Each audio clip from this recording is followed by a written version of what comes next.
This is the sporty gilet vest, which was made using the Addi Express Professional, the 22 pin, and some amount of hand knitting along the ribbing and the cuffs and the zipper section of it. So it's mostly made with the Addi 22, and if I turn it sideways,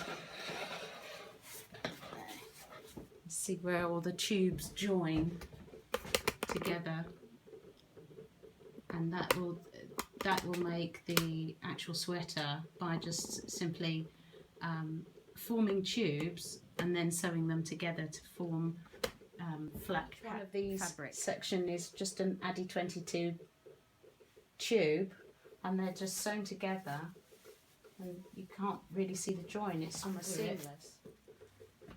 You can see on the inside where there's no evidence of the actual seaming join in any way. Can't really see it. So I shall show you how I did that.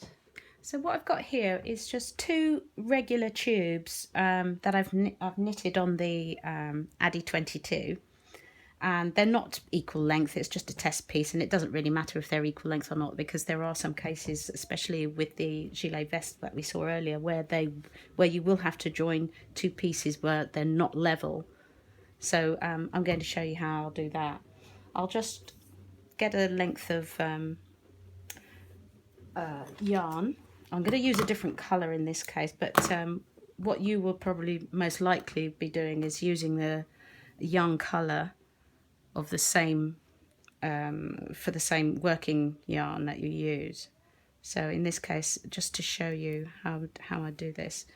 Now once you've created your tubes, I tend to line them up with the cast on edges at the bottom, and the cast off is where you've threaded your yarn around the stitches at the end of each round, and the cast offs are at the end, so that your knitting stitches are face up.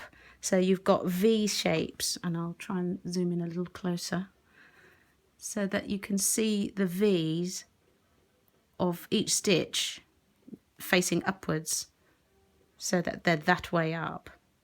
It's not important that you do it that way up, but for me it helps me to follow the grain, so that it kind of makes sense to me, and so that my cast off tails are long enough to, say, finish off each end if I need to, bind the stitches together, and so I've got enough tail end to do that.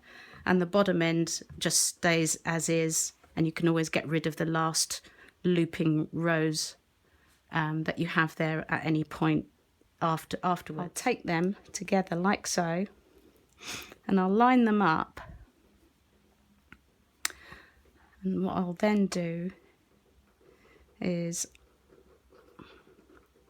I'll see a V here, this column of V stitches there, against this column of V stitches next to it. And what I will aim to do, I don't necessarily want to go into the V of the stitches, but the column of horizontal stitches, well, horizontal thread really, next to it. So to the left of this V is these column of stitches, as you can see along here, or a column of lines, so to speak. So I'm going to be picking up from those, and the same goes on the other side. It's not the V of the stitch, but to the right of it. So if I show you here, so if I go into two lines here, and then not the V, but the one, the bit next to it. If I can hold it steady. You'll have to forgive me, I'm not very good at this, but right. And then what you then go is back into the same where you exited on the right side, and take up two horizontal lines, I'm going to in inverted commas, pull that through, Don't pull it through tight, just leave your tail ends like so.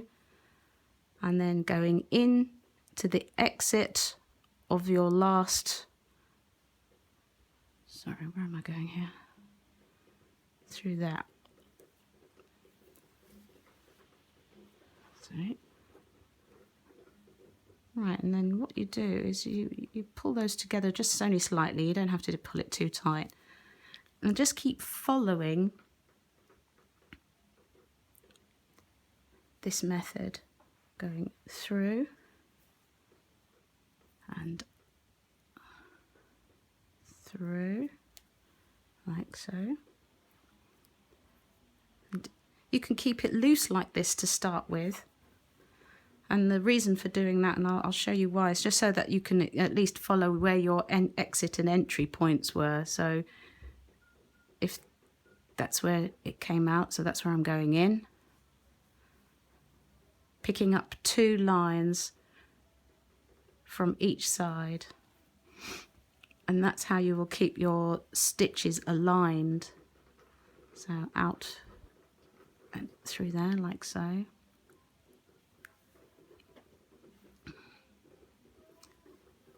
And through there, like so.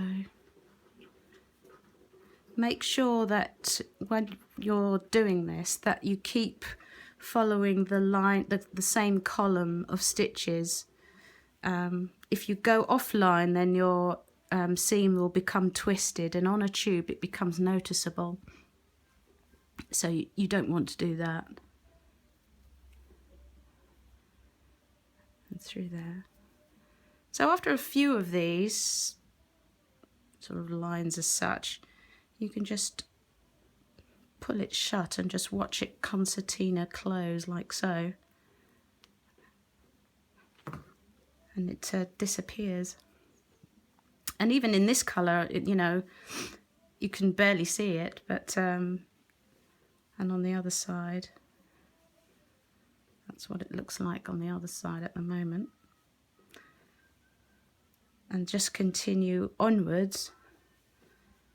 So if you find you've lost your way a little bit, just undo or just pull apart your the last stitch sort of entry point so that you can see where you're going, and then go back in, picking up 2 from there and 2 from there, and continue on.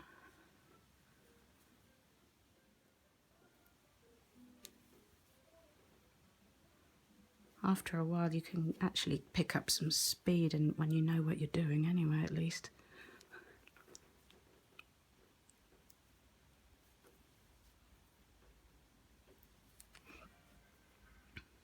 After a few of those, just grab your tail end, grab your working end and just pull.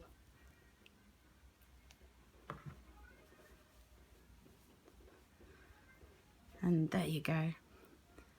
So when you've sort of done all of that, all the way up to the end, you just sort of fasten it off, and then that should go nowhere from that point on. Just give it a tug, just to make sure there's nothing too loose in there. But essentially, that's how you seam one tube next to the other, and that's the reverse side of it.